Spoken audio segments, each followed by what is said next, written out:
The Radio Forest Podcast. Hey, Forrest. Thanks for having me. Absolutely. It's been a couple of years since I've talked to you. I lived in Topeka for a while, and honestly, there are still some people there that have White Clover memorabilia. I'm surely you guys see that when you go through. Oh, yeah. The White Clover stuff it's a treasure to the very dedicated Kansas fans because there's not a whole lot of it. I think there was a guy there that was telling me he had like an amplifier that had like a White Clover logo on it. I didn't get to see it, but that's what he had told me. Yeah, I believe that. 'Cause we had, when we first got, it was probably stenciled on there, for road crew. But you guys are heading back there. I know you're playing Manhattan. You've just announced a lot of tour dates. You've got that brand new live album out. It sounds great, and I know you had some co-producing on that. What is that on the recent live album, or was that on the Absence of Presence that you did some co-producing? Well, we were on both, but on the live album because we record every night, and so we probably had 100 shows recorded of the Point of No Return tour.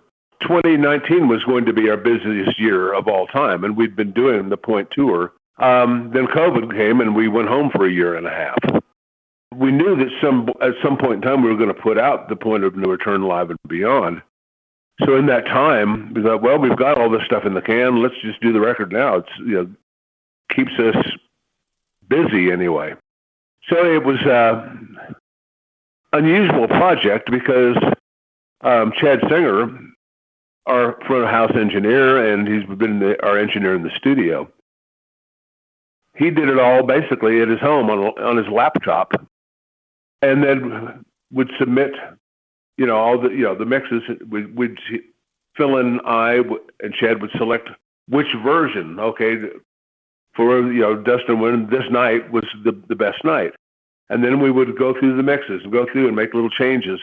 So it was all done via Dropbox, basically. So as I would listen in my studio, suggest changes and etc.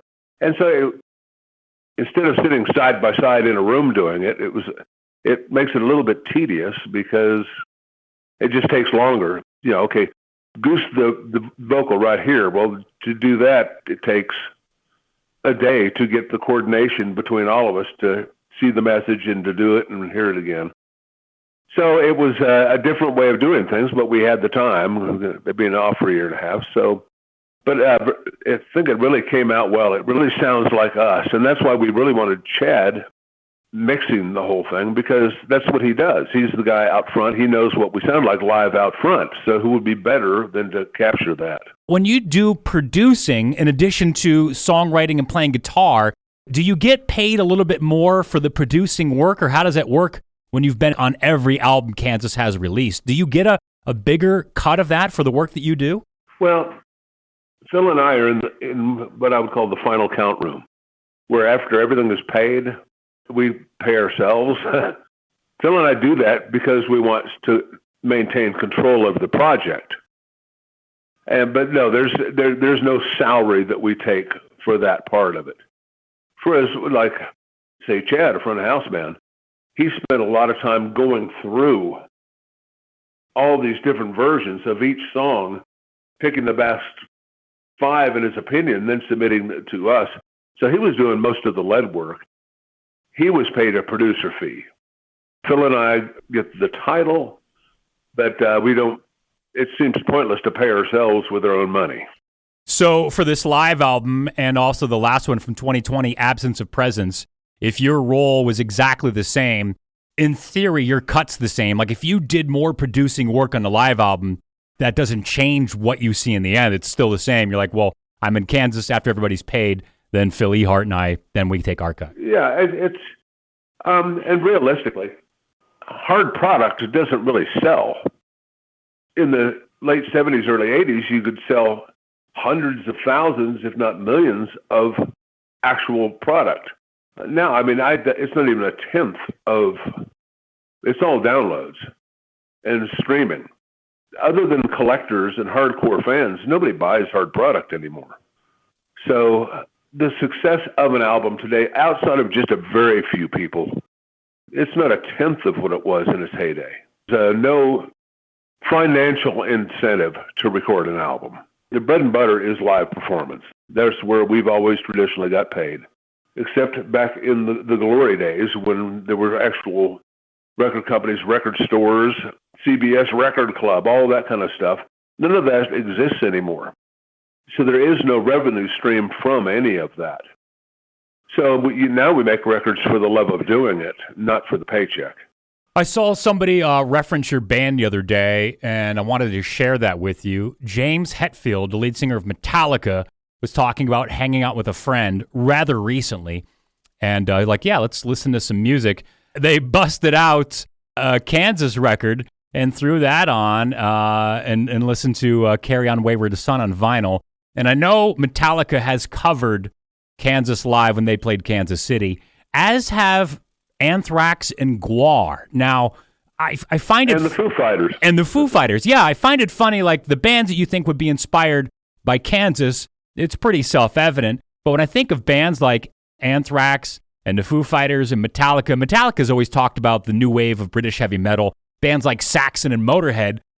And then when Hetfield talked about how big of a Kansas fan he was when that original stuff came out, that kind of like set me back. I was like, oh man, I didn't think about how many genres you guys were influencing, because you talked about like when you sold those albums, the number of copies you sold in the stadium tours.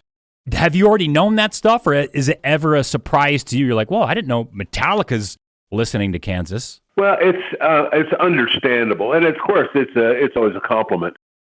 But people think, oh, Kansas, and here's what they do, and there's always a misconception. People go, gosh, I wish I was a fly on the wall when they were creating Left Overture.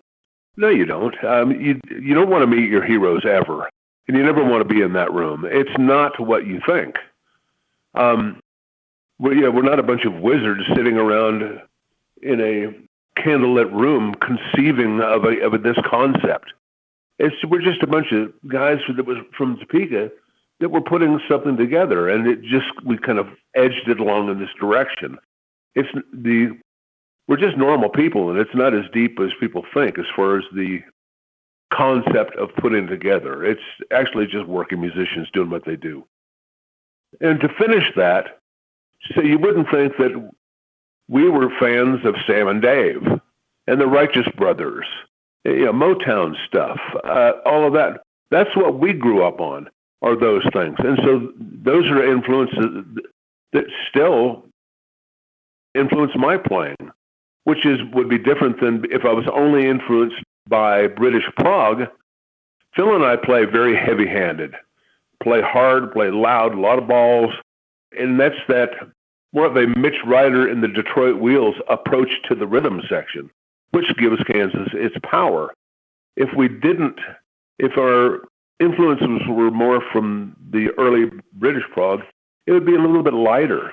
And so we all draw from where we started in those early influences, and we just build upon that. So it's not unusual that they were listening to the music of their time and influenced by it, just like we were, like everybody is. Did you ever run into or have a chance to meet Jeff Beck? I have not. I know nothing about him personally. I don't know if he's just a great guy or kind of a prick. I have no idea. In my mind, he's a kind of quiet and a bit shy and maybe slightly aloof, being a bit British. I can say that because I'm British too. My mother was from England, war bride. And so, but I just don't know. I just think he's probably the most expressive guitar player there is. I mean, you can line up 100 guitar players and play this, and you will pick Jeff Beck out every time. He just has his own voice.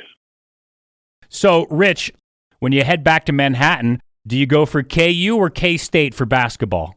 Oh, well, I can say this on this radio because you're not broadcasting in Kansas, but I'm a KU fan. What about football? Well, since it's funny, KU football, all the people that have season tickets, they go for the tailgating because they know by halftime it's going to be 30-0, the other team. That way they can get out to the parking lot to the party quicker. Where K-State traditionally has had some pretty good football teams. I just kind of concentrate really on Kansas sports. To me, it is KU basketball, and I kind of ignore the rest. What about the Ichabods? You ignore them? They're out? Well, I have no reference to them as far as on Saturday afternoon, the Ichabods aren't on TV here in North Carolina. That's absolutely true. Yeah, congratulations, by the way, on your recent move. Again, it's Rich Williams from Kansas, and the album just came out last year, The Absence of Presence. Rich, it's a pleasure to talk to you, man. Thank you for the time today, and we can't wait to see you in May. Looking forward to it. Can't wait to get back out on the road.